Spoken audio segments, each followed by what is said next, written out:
freedom. Walking and talking with my mind. State of freedom.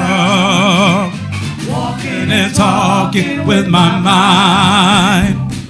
State of freedom. Hallelujah. Hallelujah.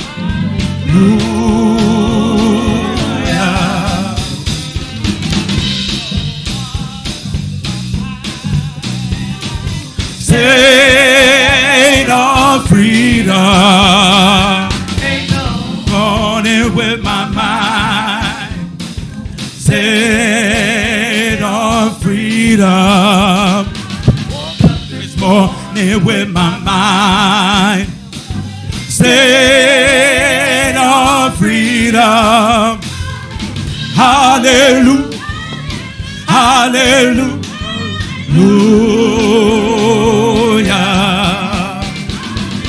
Hallelujah. Hallelujah.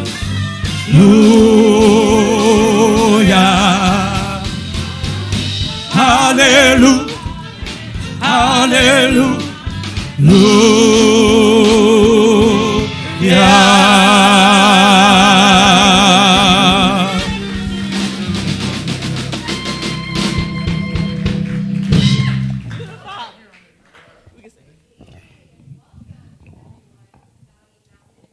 So much. Can we give a nice round of applause to the musicians, the singers, our band? So amazing to have them here tonight.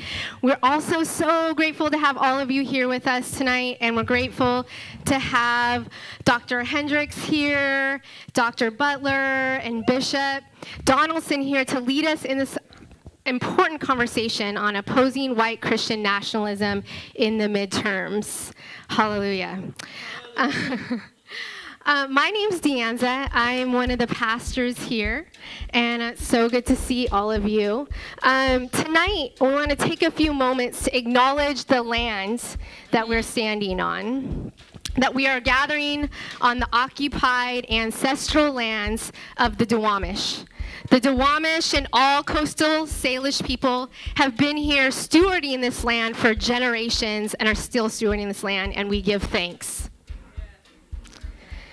We also want to welcome each of you here today. One of our core values here at Valley and Mountain is radical hospitality. And so we want you to feel welcome. We want you to feel at home. We want you to make your way through the space as you need. Just a couple of things that will help you as you spend time with us this evening. Tonight is a masked event, so if you can keep your mask on over your mouth and your nose, that would be very helpful. That's one way that we're able to kind of maintain safety and radical hospitality for everyone in this space. For those that don't have a mask on, we've taken COVID tests earlier tonight so that we can speak up here in front of you and you can hear us. And so if you can, and you're able to, keep your mask on, we really appreciate that. We also want you to know about the bathrooms. There is ADA and all gender bathroom out through the lobby and to the right. There's also 3 bathrooms downstairs. And so you can find your way to those if you need those. We have a couple of exits if that's needed. There's 2 exits to the left and the right of the stage back here, as well as the exit in the way that you came in. We welcome all the families and the kids that are here tonight. There is a kids zone back in the back for kids and families to color and to play together during this time. And then later on in the evening, we are going to have a time of questions and answers. And so you'll find on the stools in the in the aisleway some index cards and pens. So if you have a question that you're wanting to ask our speakers tonight, you can write down your answer and someone collect that from you and get that to our speakers. We are so glad that you're here, and we are excited to hear from our speakers tonight. Thank you so much.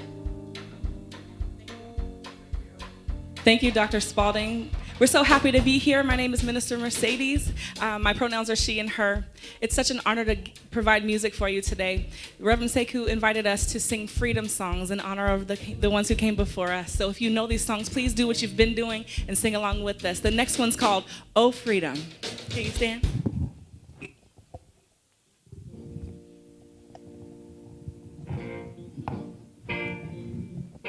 You can stand and clap if you like. Oh, freedom. Oh, freedom. Oh, freedom over me, over me. And before I'd be a slave, I'd be buried in my grave and go home to my Lord and be free. Come on, sing with me. Oh, freedom. Oh, freedom. Oh, freedom. Oh, freedom. Oh, freedom over me. Over me. And before I be a slave, I'll be buried in my grave and go home to my Lord and be free. The second verse says, no more heartache after a while. No more heartache. No more heartache. No more heartache after a while. After a while. And before I be a slave, I'll be buried in my grave and go home to my Lord and be free. And be free. Oh, freedom. Oh, freedom. Oh, freedom. Oh, freedom over me. Over me. And before I be a slave, I'll be buried in my grave and go home to a slave. I'll be buried in my grave. And before I be a slave, I'll be buried in my grave. Before I be a slave, I'll be buried in my grave and go home to my Lord and be free. Yeah, be free.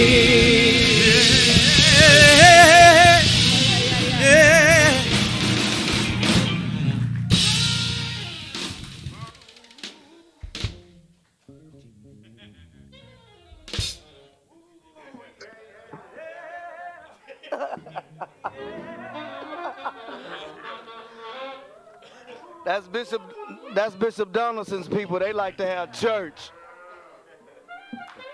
My name is Reverend Osajifo Sekou. My pronouns are he, him. I am honored to be one of the pastors of Valley and Mountain. In my tradition, we would say we would honor the angels of the house. And so I want to honor the other angels of this house, Dr. Spalding, Emma, who is our Director of Operations, and Mick Summer, our youth pastor. Why don't you bless the Lord for them?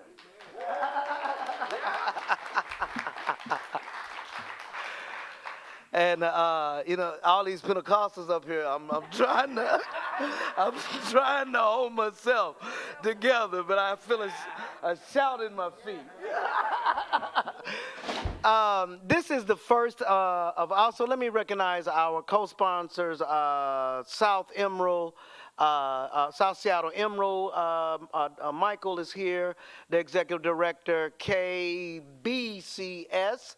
Yoko's up in the stand, radio at Bellevue Station. Kadima, our sister synagogue. We're going to have Passover together this year. And so Kadima is here, and the United Methodist Church Office of Innovation, as well as the United Church of Christ, has just joined the movement. And so we're just so excited about all of these folks who have joined us. This is the first in a series of talks called Set Us Free from Fear, Faith, white supremacy and politics. We know this particular historical moment that we are in a fascist moment in the United States. The country's always had fascist tendencies before fascism was formed in the 20th century under Mussolini, but we are clearly in a fascist moment in the United States, and that we need to be having the kinds of conversations that we're going to be having in such a way that we might be able to bring back this nation from the brink. And so we are honored to have this conversation here at Valiant Mountain. I am privileged to introduce these three people because they are my friends. I said this morning to young people should come to know that one thing you're not going to get enough of is old friends.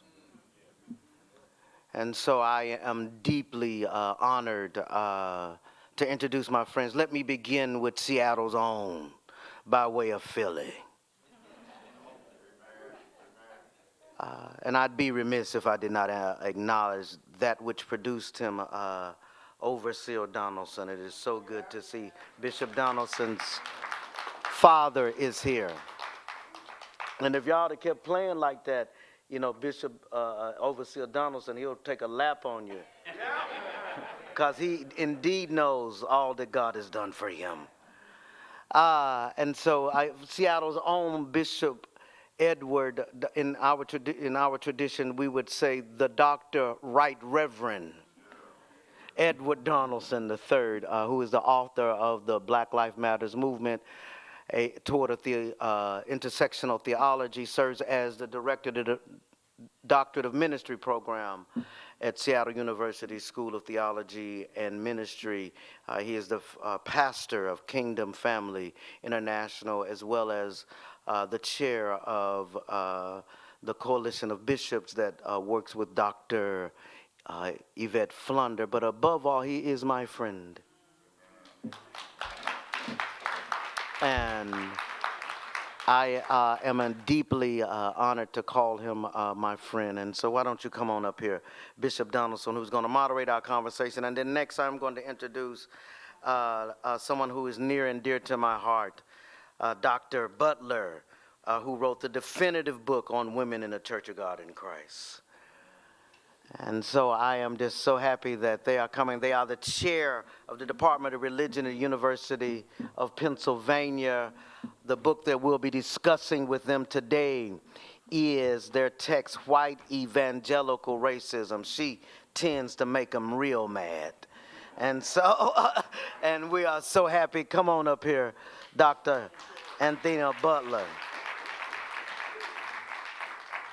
Oh, when I moved to New York City about 2 decades ago, you know, I'm an old country boy, so I had never been around all of them lights and all that before. And I was privileged to be taken under the wing of Dr. Aubrey Hendricks. We were part of a group of religious leaders that used to meet quarterly, among them the great Walter Wink, the great Balfour Brickner, founder of 6th Street Synagogue in New York City, who was a dear friend of the great Abraham Joshua Heschel, and the great Dr. James Forbes, and we would meet and wrestle with this question. It was doing around the time of the Second War on the precious people of Iraq, and we were trying to beat the fascism back then. And Dr. Hendricks is the former president of Payne Theological Seminary and is the author of the book we're going to discuss today, Christians Against Christianity. Why don't you give him a big old Seattle? Oh, you can do better than that.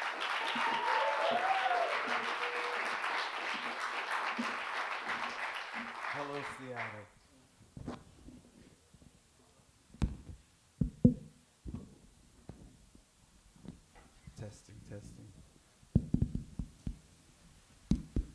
Testing. Testing. Oh, there it is. Hello, Seattle. How y'all doing this evening?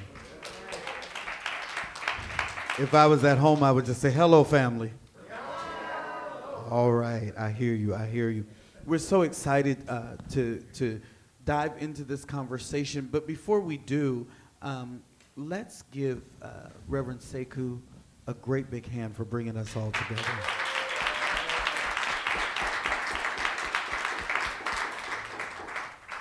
He is indeed a friend indeed. I buried my mother this summer, and he walked with us, walked with the family the whole way. And when we got to the cemetery, he met us there. So when he says that we are friends, it is not a euphemism for coffee buddies. It is that we do life together. And so I'm very thankful to be here with him and with all of you. Before we dive into the questions, I would like to start with Dr. Butler. Will you give us an opening statement that sets the frame for the conversation? And then immediately following that, Dr. Hendricks, give us your first initial thoughts as we kind of dive into this water at this midterm election time. I sort of hesitate a lot of times because I feel like I'm Cassandra. And if you know Greek tragedies and everything else, the Cassandra is coming to tell you what's going to happen. And the way I want to... Cassandra brings bad news. She brings bad news. She brings bad news. And I hate to be that person, but I'm going to be that person today. I hope that you went out and voted. You need to vote. But voting is not all that we have to do at this time. Our infrastructure is failing. Our ways of thinking have failed because we have so many people who believe in conspiracies. We have people who believe in unrealities. We have people who are not dealing with everything that God gave them. And so I think we're at a moment in this country where it's just as scary as it was for people right before the Civil War or before any of the other wars. And it's also a moment in which we have a tenuous hold on reality in this nation. And so the way I want to start today is to think about, what does Christianity have to do with all of that? Where has Christianity brought us in this country, and how do we need to reevaluate what has happened in this country? Yes, Dr. Butler. We're on the same page. I will say this. This is a very fearful, a very dangerous moment in the life of our country, more dangerous than most people seem to realize, because we're faced with what I don't hesitate to call an evil onslaught. There are folk who in the name of Christianity, but not in the practice of Christianity, and I don't think really in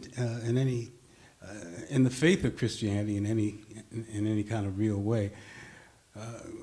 These folk, their main goal is to dominate society and to make us genuflect and bow at the altar of their distorted way of seeing the world, which is deleterious to the health and the welfare of probably most of us here.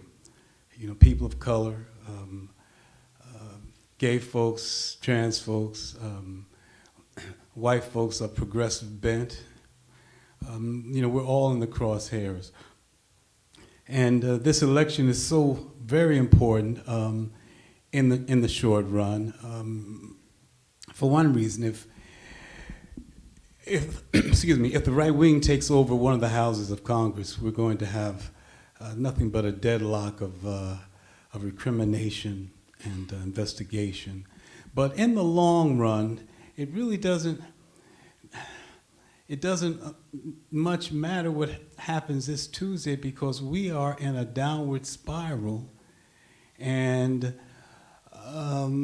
churches in this country, people of goodwill in this country, aren't really standing up against it. They aren't fighting against it. We aren't fighting. Let's face it, our churches have failed. We're not in the trenches. Every church should be up in arms every Sunday. If you can go to an Usher's annual, on Sunday, you can go to State House, or go to a demonstration. But we're not doing any of that. And so the right wing is winning in a big way. And so what do I see? I see people are going to be hurt and killed. There's going to be a lot of tumult. And I'm not being Cassandra. I think that the writing's on the wall. We've seen it. If they attack the Capitol, they'll attack anything. So that's how I see it, brother. I think that we have to really recognize that we're in warfare now. We really are. And lastly, I would ask everyone to think about, I have a great-granddaughter who's 5, and I thought to myself, what, if this trend doesn't change, what will her life be like in 20 years? We must think about that. If we don't stand up and fight this in the name of God, what will our children and grandchildren's lives look like in 20 years? Might look like they looked 75 years ago. Thank you. There is a deep mythology that runs through much of American society now that somehow America was founded as a Christian nation. Historically, we understand that to be ahistorical, right? The founding fathers themselves not being what we would call Christian people, but deists and other people of faith and non-faith. Talk to us a little bit about that myth. Unpack that myth and the need for that myth as we begin to move towards defining white evangelical nationalist theology. But first, unpack that myth around the founding of an American. Of course, he gonna point at me. I was like, "You want to start?" Well, I mean, you wrote about that. Yeah, that's true. I did. So, we're both from Philadelphia, and so you know how people revere the Independence Mall and all that other stuff. But, right by the Liberty Bell, and this is how I want to start off, right by the Liberty Bell, they dug up where George Washington's slaves used to live. And so we're going to talk about this. We have to talk about the nation's original sin of slavery. We can't even talk about the documents because the documents weren't made for me, weren't made for you, weren't made for you. So when they say, we believe that all men are created equal, that's not black people, okay? So that's the first thing. So the myth that you get told. And not women. And not women either. Thank you. The myth hinges on the fact that they believe that these documents were for everybody. So that's the first part of the myth. But there's an even deeper myth, and I'm going to go back a little ways, and I'm going to bring this all the way up to General Flynn.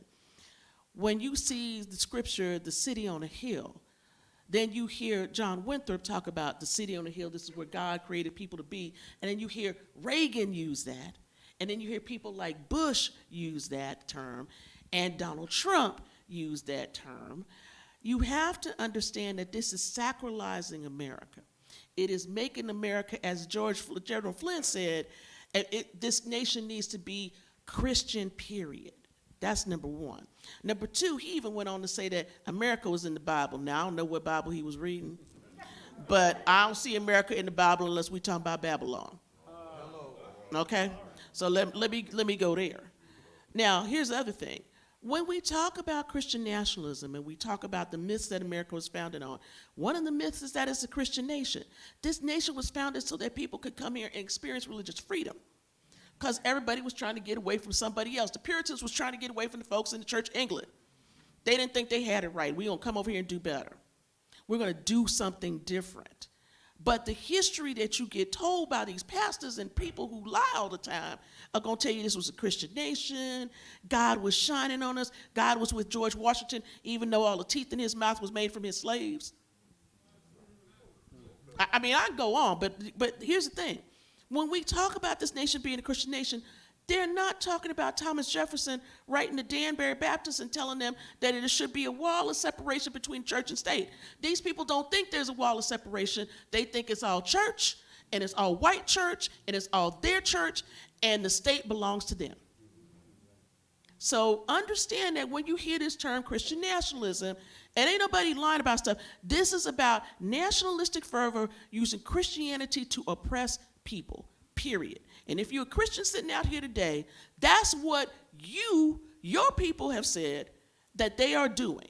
And you need to differentiate yourself from this evil way, because basically, this is not about anything that Jesus Christ preached. And this is the man who talked about Jesus being a politician and everything else. This ain't it. Yeah. No, it's true. They're not just unchristian, they're anti-Christian.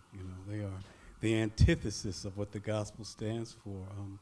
But when they talk about Christian nationalism, another part of that is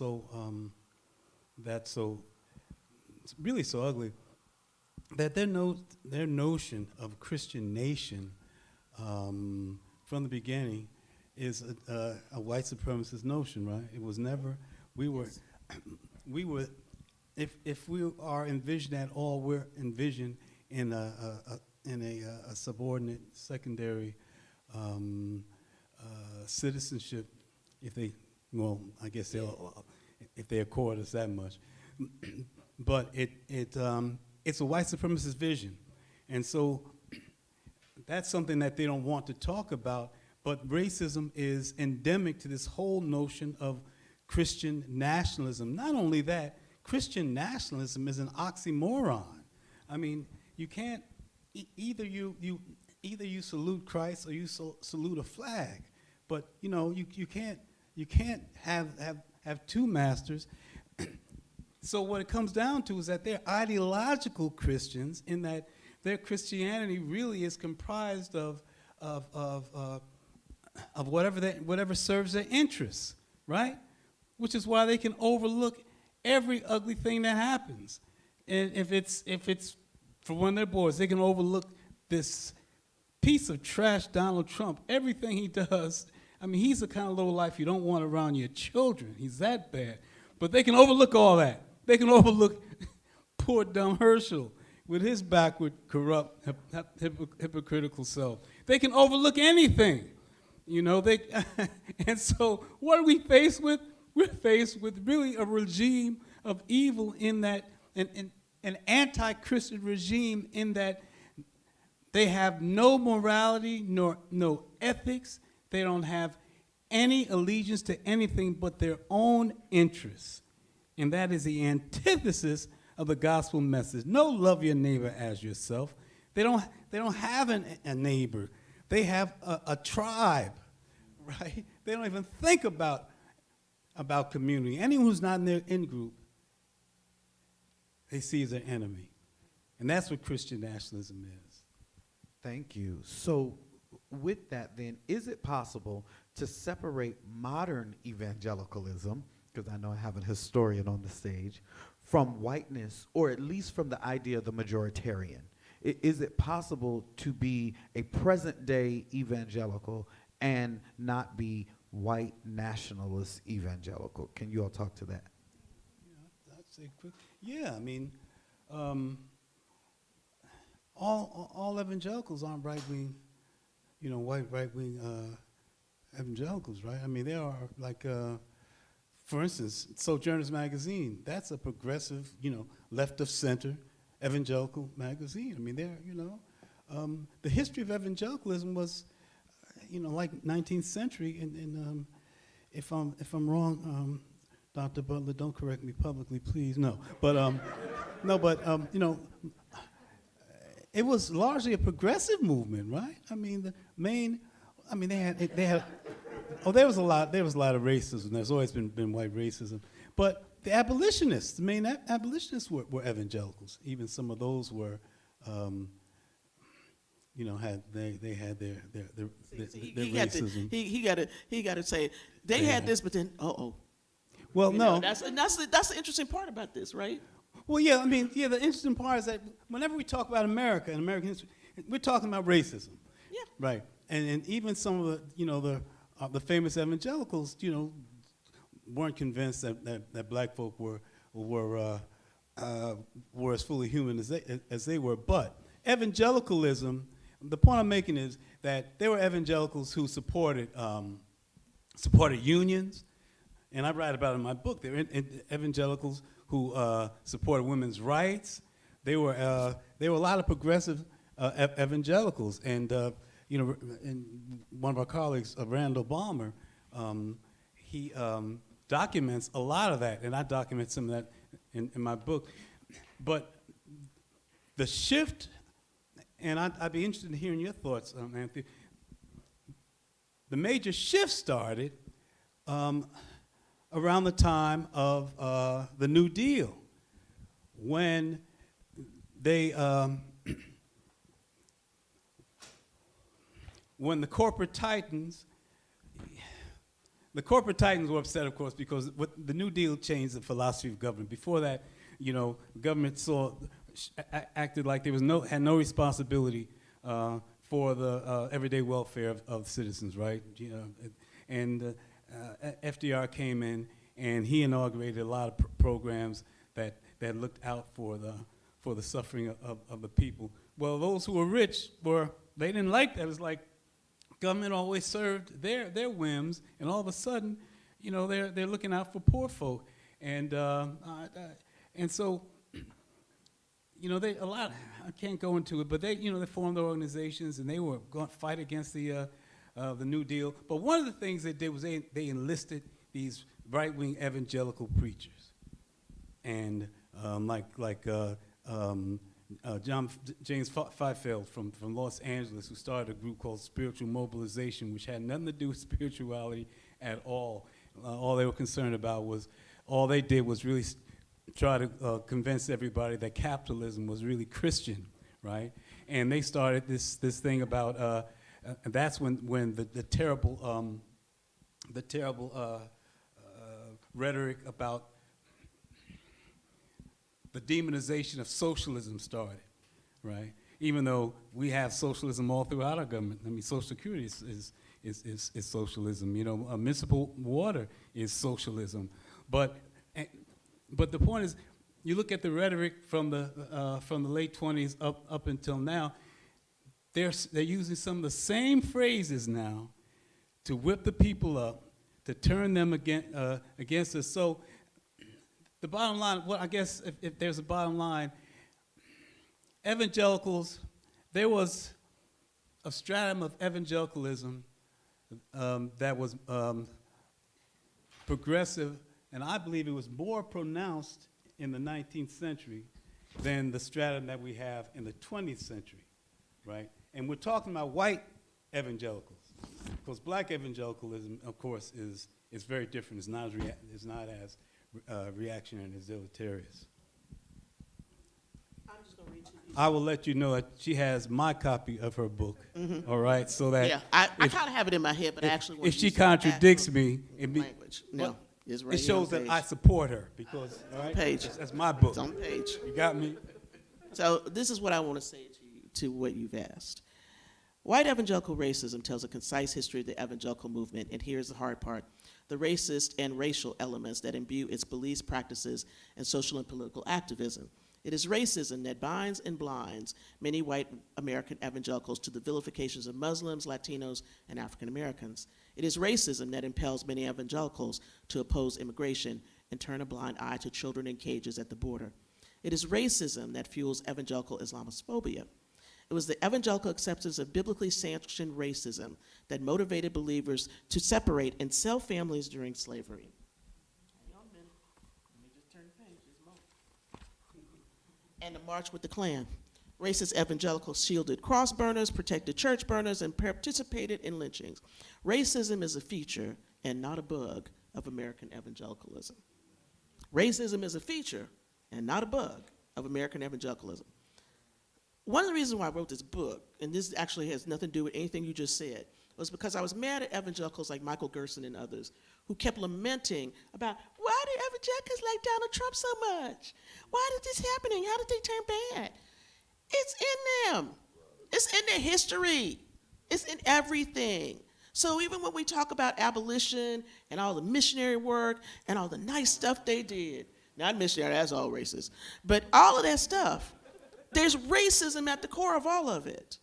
They can't get away from it. It's theological. Why do you think they had apartheid in South Africa unless you had Dutch Calvinism? It's there. It's in its very system.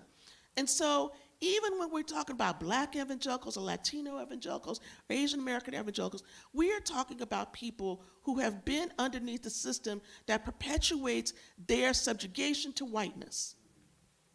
And so when we talk about evangelicalism in 2022, what we have to deal with is that evangelicalism now is a political appellation and not a religious one. I submit that if you are evangelical color, you need to quit calling yourself evangelical. You call yourself a Jesus person, you call yourself whatever you want. But But don't call yourself evangelical because you're putting your lot in with the rest of the races. You bring up Dutch Calvinism, right? And there's something nefarious about a religious system that allows you to admit that you have total depravity and simultaneously that you are the elect of God. Exactly. That God has elected you in your total depravity. So then there is somehow a way to justify Well, come on, this is how you justify Donald Trump. any and all cruelty. Because even though I have total depravity, I am the elect of God. I'm the elect. Simultaneously. How's and it to that white hold people that are always the tension- elect, though? This is what I want to know. Yeah. Come on now. I mean, really, ain't none of us ain't never been the elect. How come it's always white men? Sorry if you're a white man out here. I'm not trying to pick on you personally, but I'm just going to let you know that this is what this is about. So, so you talk about, this is the theological piece, but the practical piece is we're going to have a bunch of people running on Tuesday who are white men and white women who believe this, okay? Same ones. And that they are running to keep this power intact. It's all about power. It's all about power. It's ideological Christianity. Again, it's not Christianity of faith. It's about power. And we have to acknowledge that. And that's important to say. And let me give you an example of how this is so bad. I had a beloved aunt who died a couple years ago. And some years ago, I wrote the annotated commentary on the Gospel of John for the Oxford Annotated Bible. And that was a big deal. No African-American scholar had done that. So I went to her, my aunt, and, no matter how old you get, you're still their children. And I was so proud, and I went and showed it to her. And she said, "Oh, this is nice, but I like Jerry Falwell's Bible better." And she wasn't trying to be cruel. She didn't know any better. That's why it's so important, to be very, very specific. That, because a lot of our people get fooled. They conflate moral Christianity of faith, with political Christianity.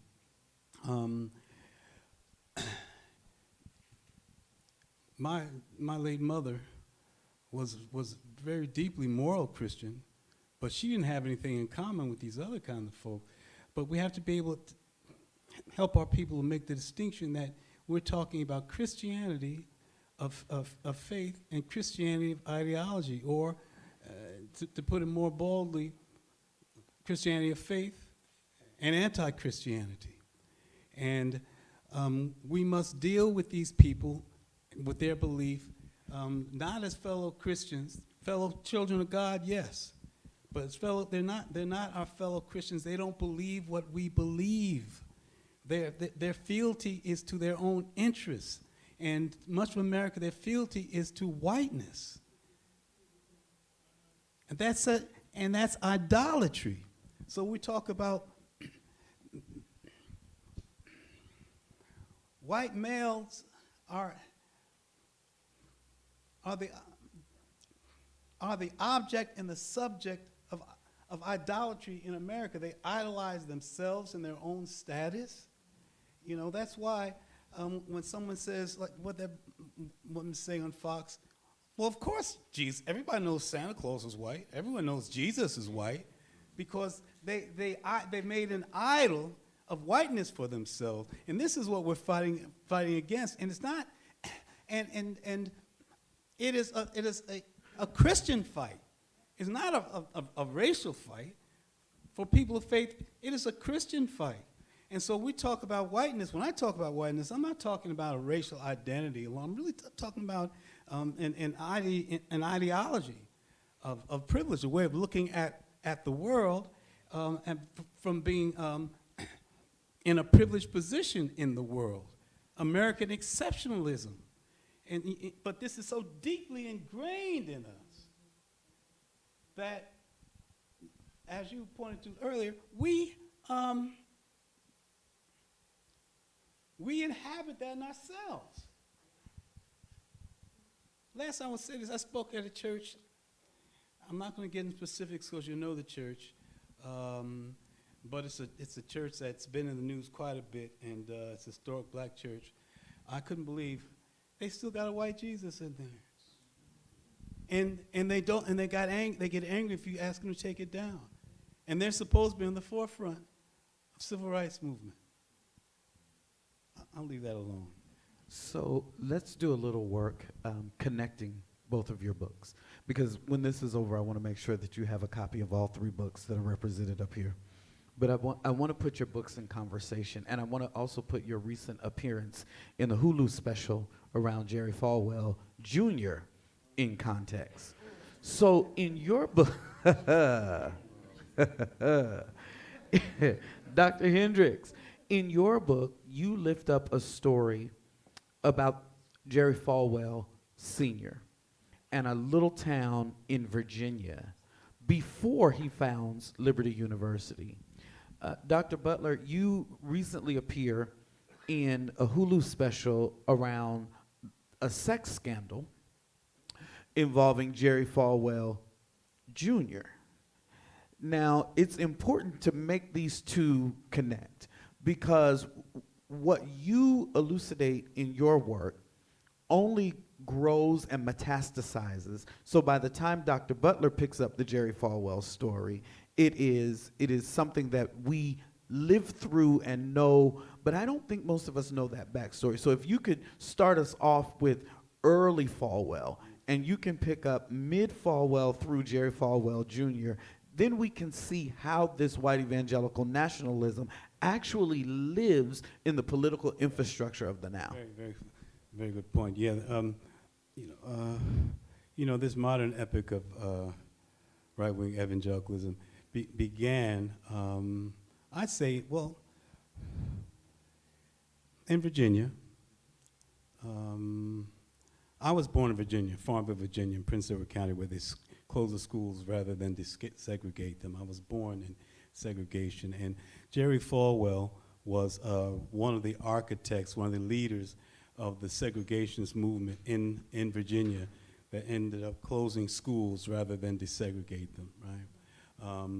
Out of that movement,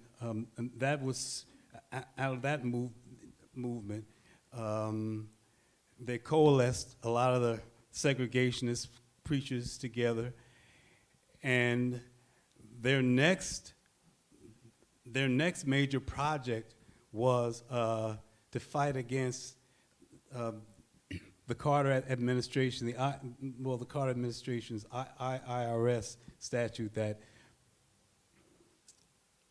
higher education institutions would not be eligible for federal funding if they engaged in racial discrimination, segregation as policy. And so you might recall Bob Jones University, a virulently racist institution. And as was pointed out this morning, I think you pointed out, they were against, not only were they against integration, they were really frightened about interracial marriage, interracial dating. They were just racist, you know. Well, Jerry Falwell and the major leaders of right-wing evangelicalism got together, and this is how this modern movement started: to fight to protect the right to be racist and still get funding from the government. They fought against integration, and they did it under the veneer of Christianity. They said that this was Christian, right? And out of this, the next, and they milked that for all they could to whip up of the people in the frenzy, in the frenzy against the government and against blacks.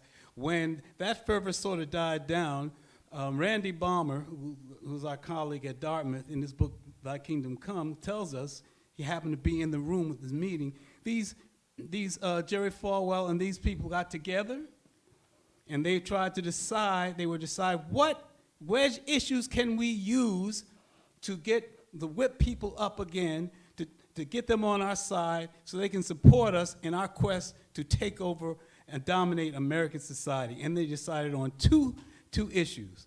They said their issues were homosexuality and abortion.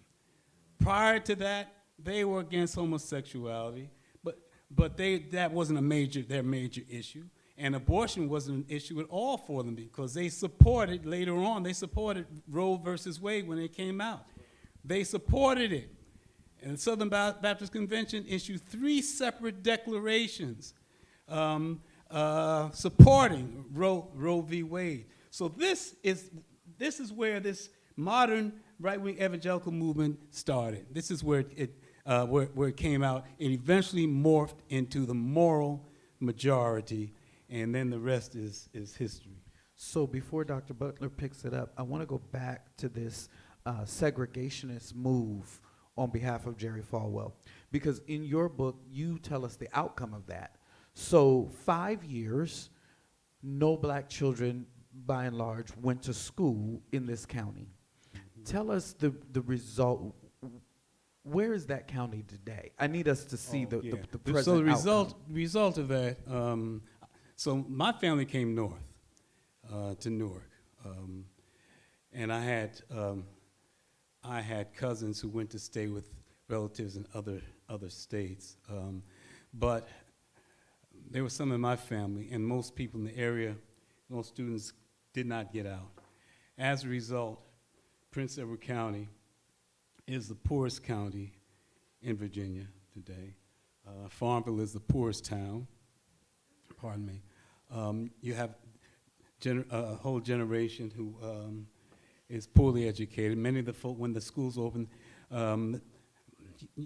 people have been working for 5 years, and they had no inclination to go back to school. And so what you have a poorly educated population, economically poor, worse off than any other section in the state because of these so-called Christian evangelical leaders. And that is an example of manifest political evil. But that's at the root of this modern right-wing evangelical movement. Thank you. So vote, vote, vote, vote, because the effects are upon your children's children's children. Okay, pick up the story where you come in. I want to go back just one part of this story to help you bring to the present. 1965, March on Selma. What did Jerry Falwell preach that weekend?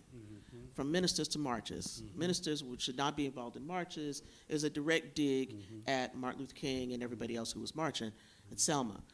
Fast forward to 1979, the beginning of the moral majority. Now he thinks that ministers should be involved in politics.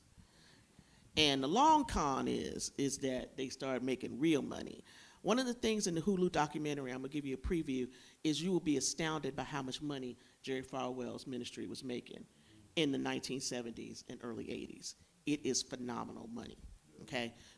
And so that money, when he starts the moral majority and starts to get pastors involved in this, and they help to bring Ronald Reagan into office, and Ronald Reagan plays them for fools because he makes them think he's gonna do stuff for them, but he uses them just like Donald Trump did for photo ops, okay?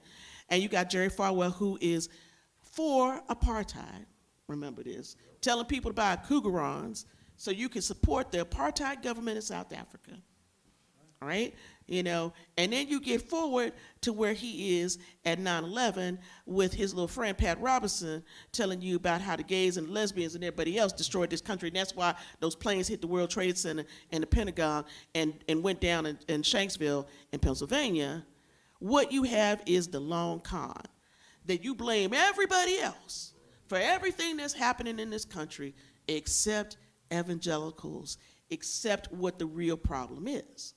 And so when you get his son, who takes over Liberty University, which is the biggest Christian university in the country, right? Who uses this as his playground for him and his wife, Becky, and they go down to Miami to sleep with a 26-year-old Cuban boy, and they start to groom him, and they start to bring him in, and then the pictures get caught. And Michael Cohen, who's Donald Trump's fixer, gets them pictures. And the next thing you know, Donald Trump is talking about 2 Corinthians at Liberty University, and he's about to run for president, and Jerry Falwell endorses him. So you see, the thing about the Hulu thing is that it closes up the circle for you. It lets you understand the sins of the father comes down to the son. And it doesn't matter that Jerry talked about morality and all that, because his son turned out to be really immoral on many levels. Because what you have now are Liberty University students who get penalized if they have a little drink. They get penalized if some boy rapes a girl, or vice versa, right? And so they got to pay, while the money that their parents paid for them to go to Liberty University gets spent on hoeing. I'm going to say it just like that so you understand where this is. Because, and then you're trying to figure out, why are these Christian leaders like this? Why do they like Donald Trump? Because it's all corruption from the top down. The roots are rotten. The top is rotten. The middle is rotten. This is the way it is. And so the Falwells play a very important part about how this right wing comes about and these relationships with the Republican Party that have got the country where we are today. So you're saying, you're posturing that I'm not posturing. You're postulating. Yeah, not posturing. Michael Cohen, Donald Trump's lawyer, helps Jerry Falwell Jr. No, he helps Donald Trump get that endorsement by helping Jerry Falwell Jr. get rid of the problem. Accusation and the problem. Well, he didn't get rid of the accusation. He didn't, because it resurfaced. Clearly, right? Listen, you need to watch this because there's pictures. It's video, y'all. I mean videos. It's kind of videos that saints should be looking at. Keep some water with you when you watch it. Yes. But it's important for us to see that these endorsements are purchased. Yes, they are purchased. They are definitely purchased. Yeah. And I think this is, the thing we don't talk about is the money. And if you talk about the money, then you understand. So one of the things that just happened in the last few months is that, I'm going to forget the name of the man who did this, but he basically sold his film for $1 billion, and they washed it in a tax thing. And now the right will have $1 billion to invest in anything they want. This election cycle, next election cycle, whatever election cycle they want. It's not only that. Have you give money to Focus on the Family, Family Research Council, American Family Association? You gave money to them, you gave money to the Republican Party, because they lobby those parties. And those organizations have a lot of money. There's money from the top down. There's money that has corrupted the system. But the parachurch religious organizations are part of this. So Jerry Falwell, to have a Christian organization, is not like what it was when Jerry Falwell Sr. was doing this. Jerry Falwell Jr. had a huge pulpit, always on Fox News, and had a school where he could translate all those kids into voting for Donald Trump and giving Donald Trump a platform at that university for the price of getting some pictures fixed up for a little while. And that's the problem. Dr. Hendricks, as a cis-het black man, cisgender, heterosexual black man, you write a whole chapter in your work around the LGBTQ issue as it relates to Christianity. Why did you feel it was so important to devote that much ink to that topic? Well, first, there are a couple of reasons. One is, well, I guess the main reason is that if Jesus says that love your neighbors as yourself is equal to love your Lord your God with all your heart, soul, mind, and strength, then I have, as a biblical scholar, I have a responsibility to stand up, to the misreadings of the biblical text that cause so much of Christendom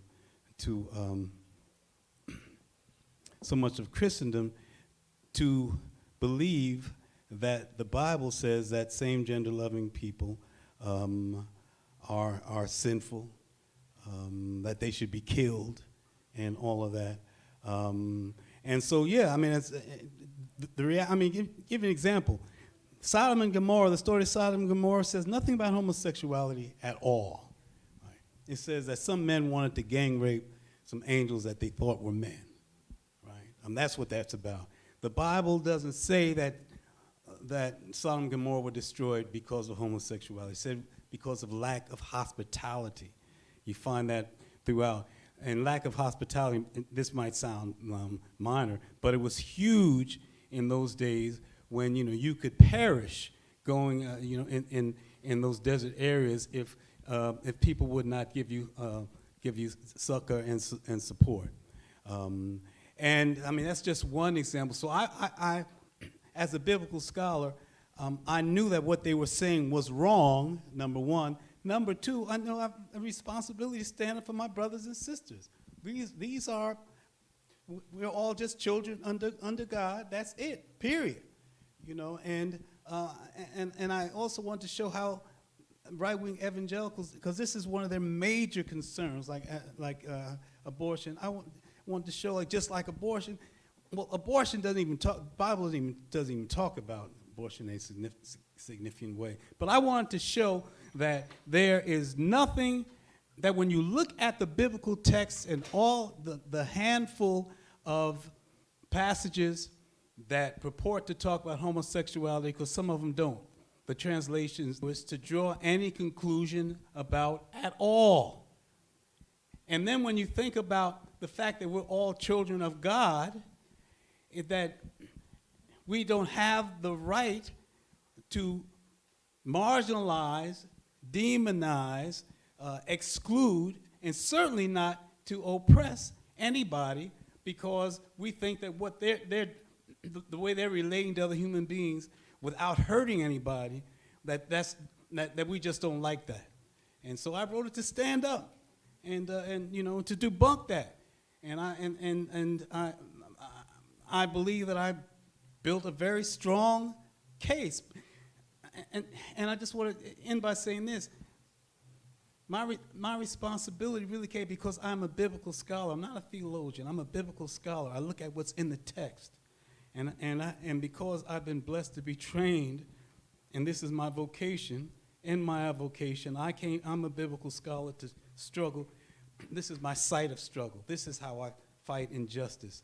And I felt, and I realized I had a real responsibility to do this. I'm not the only one. There are others, but there aren't many of us, and there aren't many black ones at all, And so that's really the well, thank you for that work. What I heard you say is the sin of Sodom and Gomorrah was the sin of inhospitality. That's what the Bible says. Something akin to building walls to keep the stranger out. Yeah, or something akin to that, but not even. It's even not responding to the needs, right? I mean, you coming out the desert and you half dead from hunger and thirst, and people tell me, well, you don't have the money, or I don't know you, and all that. I mean, that could be a death sentence, and so it was major in those days. So it's not just putting up walls; it's just not responding to other children of God in time of need. It's like love your neighbor as yourself has no meaning at all. Like it's not even in the Torah as far as that attitude is concerned. It sounds to me like immigration policies that I'm hearing coming from certain. Anyway, Dr. Butler, I'm gonna leave it alone. Dr. Butler. I do a whole chapter on immigration. I do. And if I might say, I kicked ass. Yes, sir, you might say so. Dr. Butler, how do you explain the popularity of evangelicalism in many modern black church spaces? How do you explain that phenomenon? Oh, boy. The mothers in front of the church right now might throw something at me, so I'm going to ask y'all to pray my strength in the Lord. I think it's about prosperity gospel, honestly. And that's a big thing. It's about prosperity, first of all, because people want to be rich, they won't get their bills paid and everything else, and you start listening to folks that lead you astray. So that's number one. I think the second is that, in the black church tradition, we have gone through a lot. The church has been in this space of trying to fight for democracy in this country, to fight for the vote, to fight for equality, to fight past civil rights. But if we're talking about from the 1980s on forward, it's been about prosperity and about these kinds of ways in which you apportion yourself. And so what I think is a huge problem right now is that we have a black church, at least, that has forgotten what its role was to leaven the bread in this country and leaven racism. And when you try to be like the people who don't like you in the first place, that's a problem. So I'm gonna give you a stupid example, but it's gonna be a really good one. You know, we used to sing these gospel music. You could go in different churches and you would hear this music, right? Now it's praise and worship music. And it's that weak sauce. Some of that stuff don't have nothing on it. Jesus is my boyfriend. Yeah, Jesus is my boyfriend. He loves me. He loves me. Yeah, he loves you, but you know what? You got to stop singing that stuff. That stuff don't go, no, it don't hit nothing. And when you don't have anything here, you don't have anything to fight the oppression that's happening to you, because you get lulled into this sense that, well, Jesus just loved me. I don't think about nothing else. We forgot what it was like to be in community, and we came to be individuals who just attended a church, and you didn't belong to a community. This is what's happened to the black church. It's all the individual. I need to get mine. God has blessed me because I got this. I didn't, God has blessed me because I bought this house, or I got this Gucci bag, or I got whatever it was. The Lord blessed. I'm blessed and highly favored. Well, what about the people who are in your congregation that ain't blessed and highly favored? Are we going to blame that on them? Are we going to blame their illness on them? Are we going to blame their poverty on them? Or are we going to look at these systems? And so I think this is part of the issue, is that they bought the bill of goods that were sold by, the broader evangelical movement, that it was just about to be your individual relationship with Jesus Christ, your individual salvation, your individual right to go to heaven, rather than thinking about everybody else who's around you in this ecosystem that we call the world, that we need to pay attention to. If you don't have Dr. Hendrick's book, The Universe Bends Toward Justice, you need to get it, because he writes about this very thing, this phenomenon within the musicology of the black church and its origins and how it moves forward into the present. So that's the book After the Politics of Jesus and Before Christians Against Christianity. So get that book as well. So when I was writing about the Black Lives Matter movement, I was having this conversation from the black church with the movement, and from the movement with the black church. And I was wrestling with what is BLM in its tenets. And remember, this was aspirational because it was early Black Lives Matter movement. It's not what it's become now. But aspirationally, what was the Black Lives Matter movement asking of our theologic? Right? And I began to write toward an intersectional theology. I'm going to ask both of you, what are your opinions around the present iteration of BLM, and put that in conversation with white national evangelical theologic? How are these two in conversation with each other as you see it in the present form? I have no idea how to answer that, to be honest with you.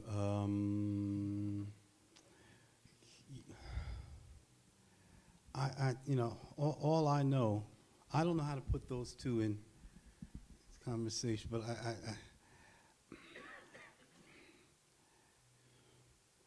I think BLM in this moment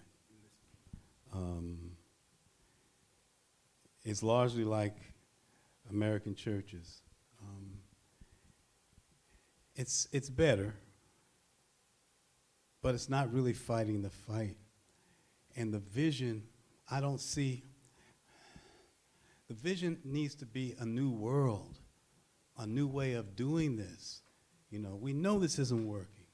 We know capitalism isn't working because we have a preponderance of poor people. We have, our economic mobility is worse than the countries of Europe that had hereditary aristocracies. This isn't working. we should be fighting for, as Martin Luther King said, a revolution of values, a new architecture of society, but I don't see BLM doing that.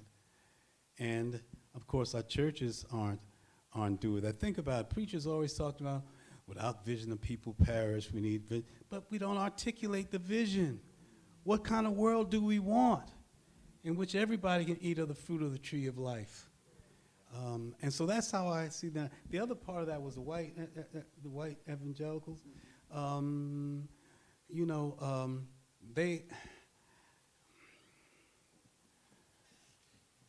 Hitlerism still exists because it appealed to the lowest common denominator in human personality. And Trumpism does the same thing. And there are churches that hold him literally as a Messiah. And so I think that these churches are going to that the right-wing evangelical movement, some of the right-wing evangelical movement is going to continue literally as almost as a movement of hate. I think that they are turning off a lot of young people to Christianity,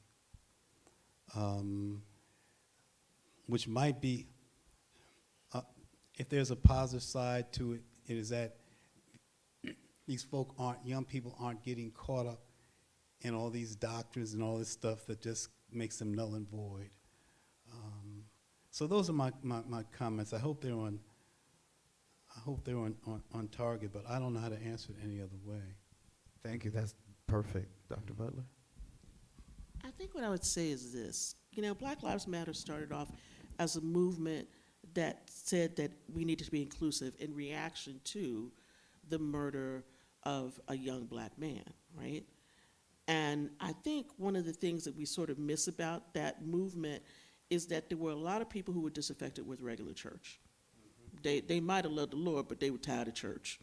And church didn't give them what they needed. And so when they were out in the street in Ferguson, or they were out in the streets in Minneapolis, or all the rest of these places in the country, it was because they needed to be out there first, And they were fighting against something that a lot of churches really liked, which was the police. Oops, we got to say it, okay? Because that's part of it, right? Because part of what has happened is that you get this kind of thing and where, law enforcement gets sacralized in a certain kind of way. And so now, the moment I think, because I was really thinking that the movement was gone before George Floyd. I didn't know where the movement was. It had kind of dispersed. When George Floyd was murdered, that made Black Lives Matter rise up, like in a whole kind of different way. And then white people got out in the street. This was the moment that America got afraid, because they knew if it's like, wait a minute, everybody on this? Oh, it's got to be something happen. So that was when all the diversity, equity, inclusion people was calling left and right, folks in center, and asking, and getting hired. They had all these diversity folks. I'm like, praise God, lots of people got jobs, And now they're getting rid of everything. They're getting rid of all of it because it's over, because they see the white wave coming, right? And so now what was so terrible and so horrible was that you had two things that intersected Black Lives Matter that have helped to make it a pariah word. One thing was what happened with right-wingers taking the word woke and taking Black Lives Matter and saying that they were all, the people who were actually instigating things, and they were actually doing violence, and they were breaking up things, and they were tearing up stuff. Well, we know now in places like Atlanta and Philadelphia and others, there were agitators who were there to make it look like it was Black Lives Matter. That was number one. The second thing is the success of Black Lives Matter and the money it got actually turned people away from it. Because when people started talking about, well, Patrice got this and this one got this, and right? It just ended up being this horrible thing. And I watched people who were really for the movement, also tear it apart because they were upset because they hadn't gotten money, or they thought money had gone the wrong place, whatever. I'm not here to judge any of that, okay? I'm just saying these are the things that have happened. So put that alongside the fact that now you got the tiki torches, Jews will not replace us. We got the anti-Semitism. We've got all of this stuff, and we have 1-6, and we got the Proud Boys, and we got the Oath Keepers, and we got all these people. and all of these things that have amplified to say that Black Lives Matter is bad.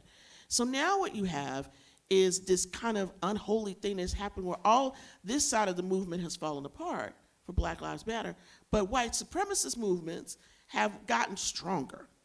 And they have found, despite the fact that lots of them are still being put in jail right now, we haven't found all of them. Lots of pastors were there on 1/6 smearing feces on the walls of the Capitol and standing up against the guillotine, ready to cut Nancy Pelosi's head off.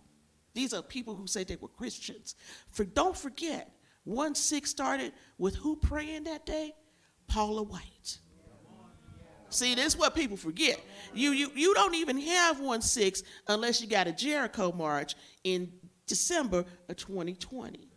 That happens with all of these figures there, getting it ready, talking about how God was going to do a big thing.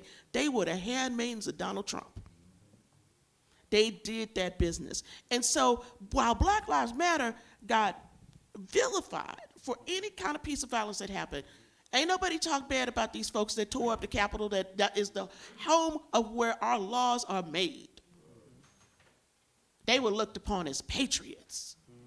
And so when you understand this, then you can understand how these rhetorics happen and how people who don't listen get caught up in this stuff. Because you hear a pastor tell you, well, Black Lives Matter is not good because, you know, these children, they need to get Jesus. Right? You know, you've heard those sermons. And so I think what we have to do is really start to use a different kind of discernment. The discernment that hears the lies. The discernment that understands that they want to twist you up so you stay where you are. And that you don't hear this language that because you might like this person, this prophetess, whoever it is, at the same time they prophesying death for your people. Interesting that you would talk about inside agitators, right? Because we know from COINTELPRO forward that every freedom movement is radically ruptured from the inside. And it's always been a plant of supremacist culture to divide internally and to attack externally. It's always that two-pronged plan of disintegration for movements of freedom. And we're still experiencing that now. We have one question that has come in from at our local assembly. We call it the cyber sanctuary. So we have one question that's come in from the digital space, the cyber sanctuary. And that question is this: can the panelists comment on where evangelicals stand referring to Gen Z and the younger millennials? What is the strategy around Gen Z and younger millennials? I would question the word strategy because I don't know that there is one. There's not a strategy. I'd say the same. There's not strategy. I mean, you know, one of the things you need to look at if you don't follow them already is the Pew Forum, because they do lots of good things. I believe it was in 50 years that the nuns will be more than people who actually say that they're Christian. These are people who are, you know, I don't follow any religious faith. I don't see myself in a certain kind of space, right? And I think that if we're talking about younger generations, one of the things you always hear when you go to church is like, we got to get younger people in the church. Well, guess what? The younger people are trying to pay their bills. They working 2 or 3 jobs. They driving Lyft and Uber, and they got a bad paying day job. They might have gone to college, but they, you know, they're still trying to pay off their education. They're still hoping that this $10,000 or $20,000 is going to get knocked off that, you know, the president said he was going to do, except the Republicans are blocking it. Okay? And so this is where I'm like, when you ask that question about where they are, they working.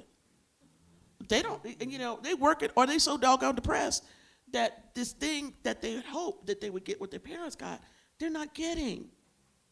But that's a good point. And there's no strategy, right? Because these folks, there's no strategy because they because they're only thinking about themselves, you know, seeing themselves as the rulers of this country. They're not trying to bring young folks in any substantial way to follow them. You don't see any young leaders of the movement, and the rhetoric is old timey. You know, these false prophets you might have seen on the internet, they're ridiculous prophecies. None of this has anything to do with young people, at all. So that's very interesting. This is there in that sense. It's like they might end up like the Shakers. The Shakers were a religious sect that did not believe in sex. So it's dying out. They only have a handful of people left. Well, these right-wing evangelicals, they darn sure believe in sex, and They multiply. yeah, they get no, yeah, and they believe in all. Well, I ain't gonna get into it because they do some stuff that I would not want to be party to. But because they're not attracting young people, I think we're gonna see this movement not die off, but morph into something else. Now that I think about it, which actually could end up being more frightening. It could be a whole nother generation of hatred, except these young people are not as backward. They're more, in general, they're more progressive. They're accepting, in America,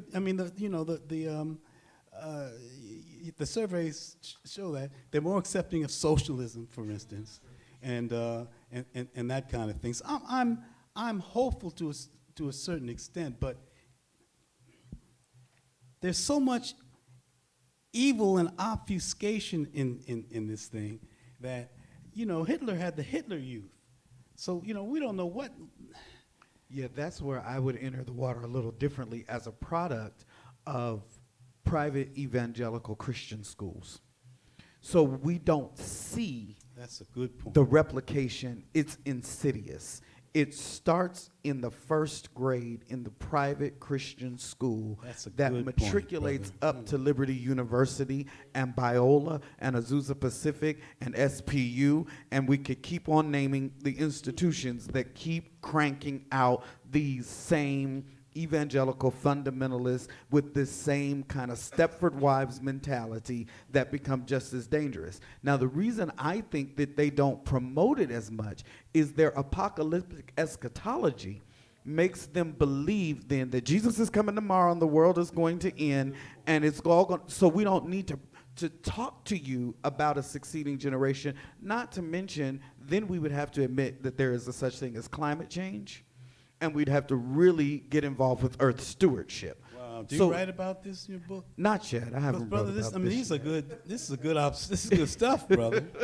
Not yet. But I think that there's a both and, right? Like on one side, you don't see it because it doesn't serve their public face well. But on the other side, they're raising up an army that just in case their theologic is wrong, there are folks to step into place to continue to perpetuate the same lie. Yeah, and then let's talk about the other way that this happens. The other way that this happens, you landed out really good, but then you have somebody like Charlie Kirk, who has Turning Point USA, where you train them to sit in the classroom and come against people like me, no, you're right? And you train a whole army, whether that's Turning Point or campus reform or all those other things. You train, all these things like university. They have camps. Yeah, they're training young people, young evangelical people, and so what happens is that the numbers may be small, but the growth, the exponential way that they can expand, that's something.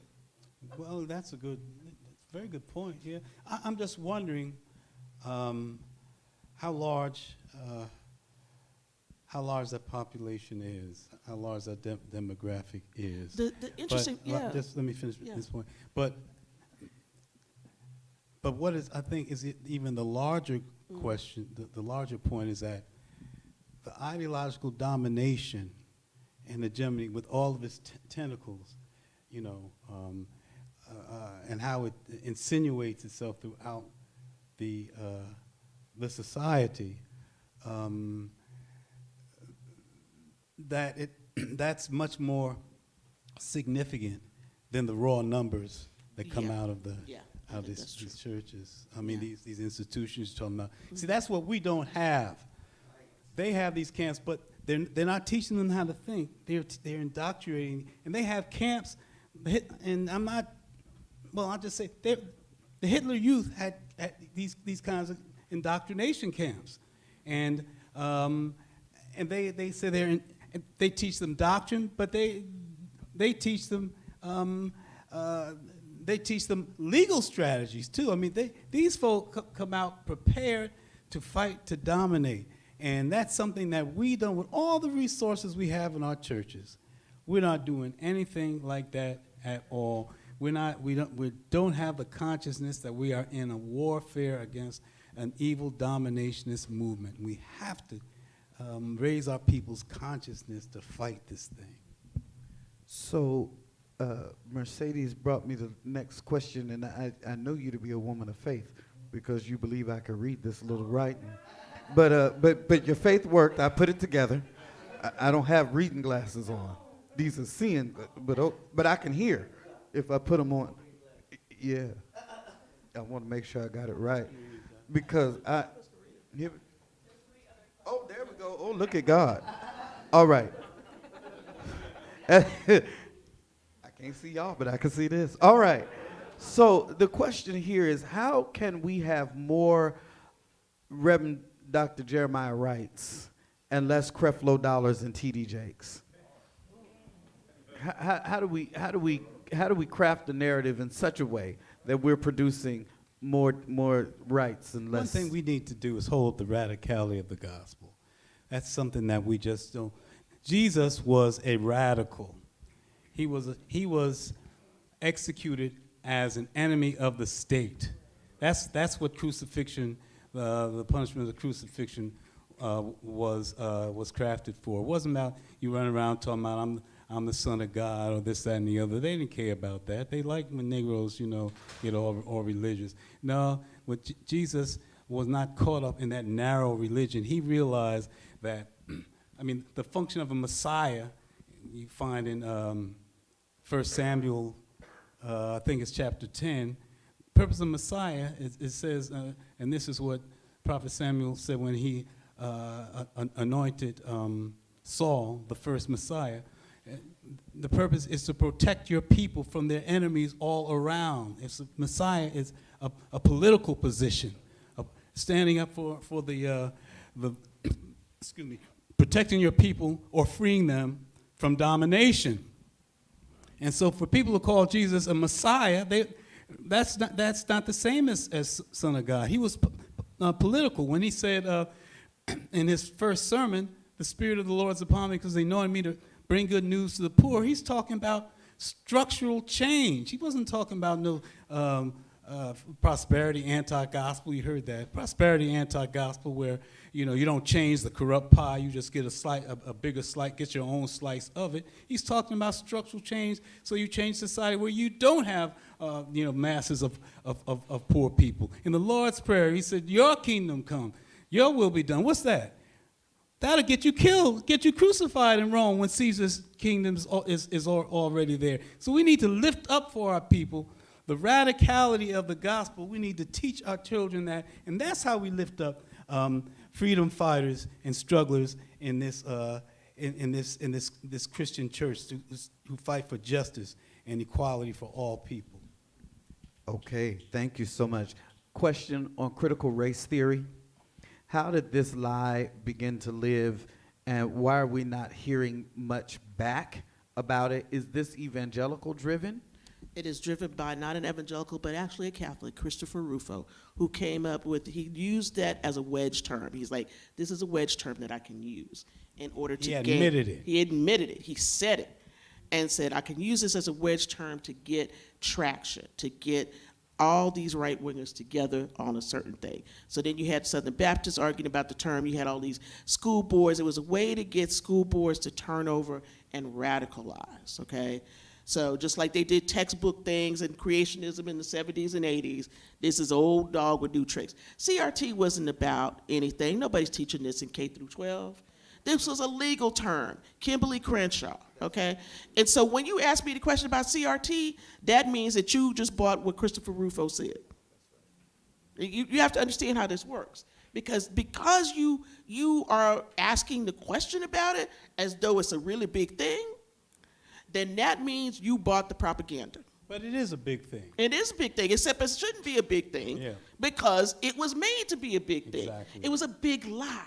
Because it was written, what, 20 years ago? Yeah, this is 1990. And all of us, More than and that. now all of a sudden it's this big demonic thing, yes, because Rufo strategized And to use it yes. just like she said. Yeah, and this is the other part of this. Why do you get this kind of conversation? What was this in response to, really? It was a response to the 1619 Project that told everybody, guess what? This country is about slavery. They got mad at Nicole Hannah-Jones and all the rest of the folks that was involved with 1619. Disclaimer, I have a chapter in the book. But it's about this country's naivete, back to the first question about Christian nationalism.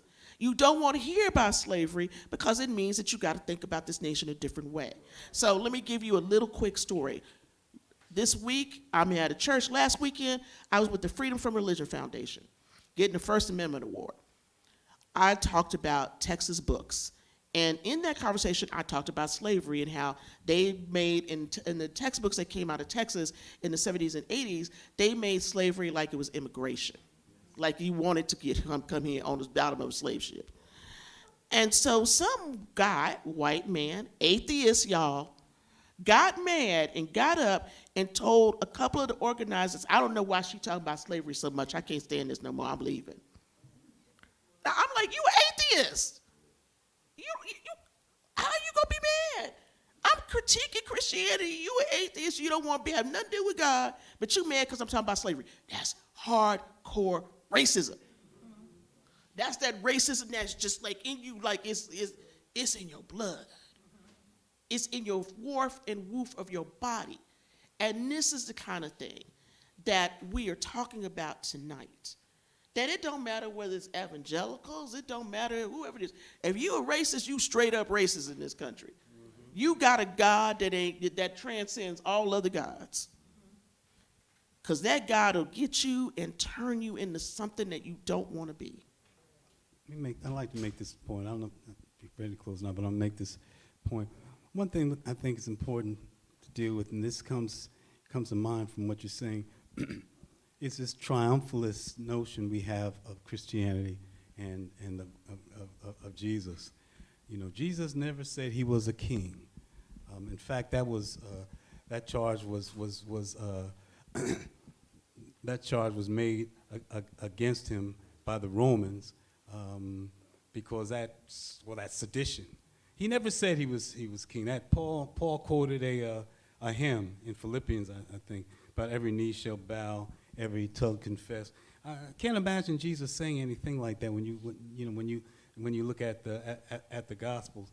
And so we need to get away from this triumphalist thing that we're going to dominate the world and all that. Jesus said he had other sheep that are not of his fold. Anybody who's a person of goodwill, or anyone who believes in the basic ethics of justice and righteousness and honesty and truth and love, they should be all right with us, because what we want to have is one world.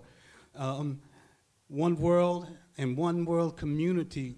But as long as we think that we are to be the triumphant ones, that's that notion of domination. Every knee should bow to what we believe. And Jesus never even said that himself or anything like that. But that's part of the problem. And that's also feeds into what these right-wing evangelicals, their sense of triumphalism, that we're given dominion over the whole world. Genesis didn't say that Christians got dominion, and definitely didn't say that any particular group of Christians. It said humanity had domination over the world. Not the term is not domination in Genesis, but it says that dominion. That humanity has dominion, all of us, not any particular group. None of this triumphalist stuff. Every knee shall bow, every tongue confess. That's all that does is going to end up dividing people, and it's going to do what it's done for centuries, get people killed and oppressed. Can we thank these wonderful scholars? If you don't have their work, I want to encourage you to get their work. They'll be signing books out here after this. Thank you so much.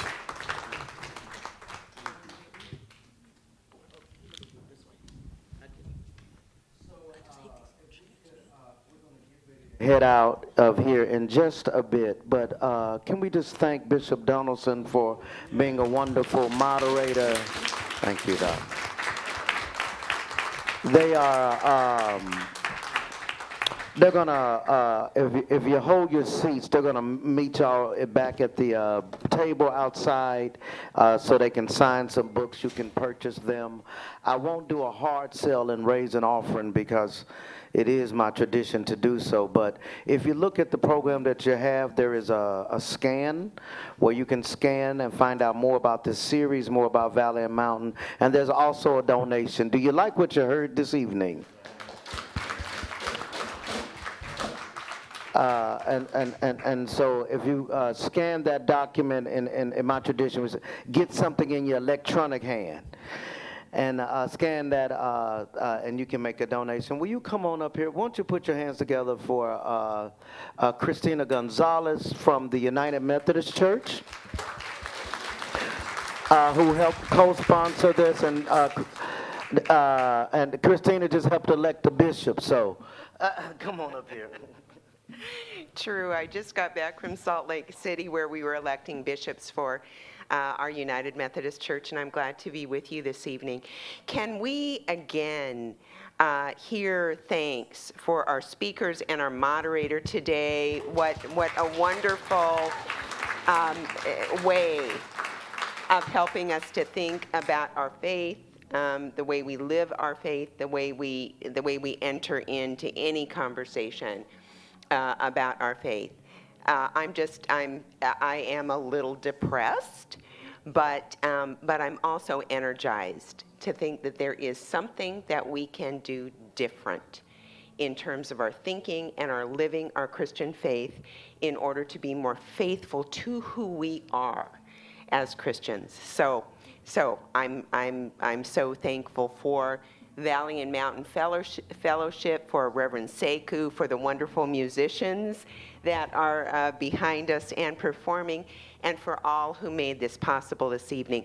I'm here because I am the Executive Director of Innovation and Vitality for the Greater Northwest area of the United Methodist Church, and very proud to be a sponsor of this event this evening. I'm sure there are other sponsors that would equally be on this stage saying the same thing.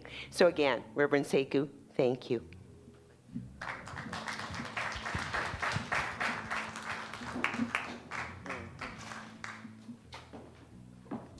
I know y'all want the music, but we just got a few more announcements. Is that all right? That's all right. I want to thank all of you for coming out tonight, and to our online folks, thank you so much for being here. We do have this conversation recorded, and you can find that on our YouTube channel. If you take home your program, there is a QR code that will give you that link to our YouTube, and it will be a wonderful thing for you to watch back, as there's a lot of important information in there that helps us to resist and to fight this fascist moment that we're in right now. On January 22nd, Linda Saussure will be speaking as a part of this series, Palestinian Muslim organizing, and then on April 2nd, Dr. Cornel West is going to come see about us, and so we hope to see more of you there. Let me again thank our sponsors, the Innovation Vitality team from the Pacific Northwest, South Seattle Emerald, KBCS, Kadima, the Church Council of Greater Seattle, the UCC Moving Towards Racial Justice, Cherry Street Village, and the Interfaith Collective Space. I mentioned the offering. What else? Did you all like the music tonight? Wasn't it wonderful? Well, if you want to hear more of that music and join us on Sundays every week at 11 a.m. right here in the Rainer Art Center, we have our celebration services, and you can also join us online at the YouTube channel. Is that it? Oh, we got more? Okay, here we go. We need folks that to help clean up. So can we get 4 volunteers? We do this every Sunday.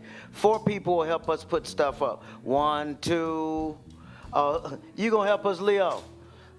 Leo's gonna help us. Who else? We got, all right, we got our four. You all see Emma, the boss of us all, and they'll tell you where you need to be. Also, we have a Christmas Eve program. Christmas Eve, 5 p.m. We're going to have them and some more singers. Josephine Howell is coming. Actually, Pastor Mercedes' mama going to come and play the Hammond organ for us. And so come on out and see us Christmas Eve. And I think this, if you don't mind, without being, if I might be a little religious.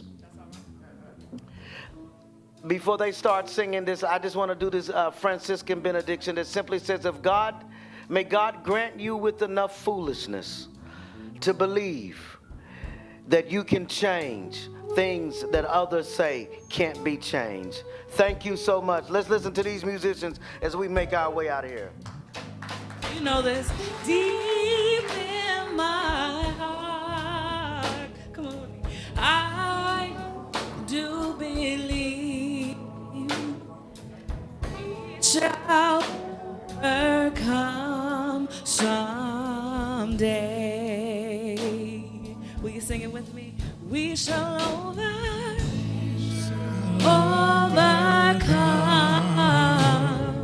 We shall overcome. We shall overcome someday.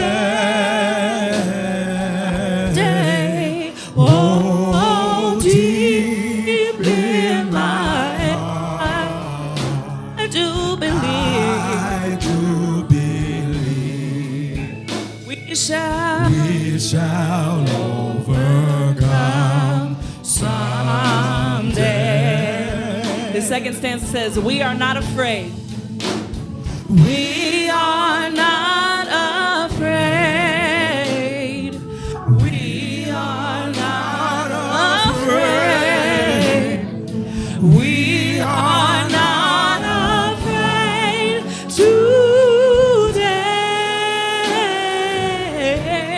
Oh, deep in my heart, I do believe that we shall overcome someday.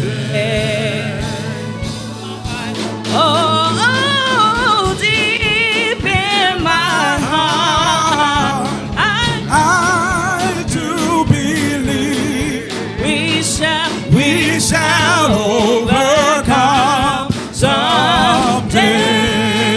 Come on, sing it one more time. We shall overcome. We shall overcome. We shall overcome. We shall overcome someday. Oh, deep in my heart, I do believe we shall overcome someday. One more time, we shall overcome. Sing. We shall overcome. We shall overcome. We shall overcome someday. Oh, deep in my heart. Deep in my heart, I do believe that we shall overcome someday. Thank you so much for joining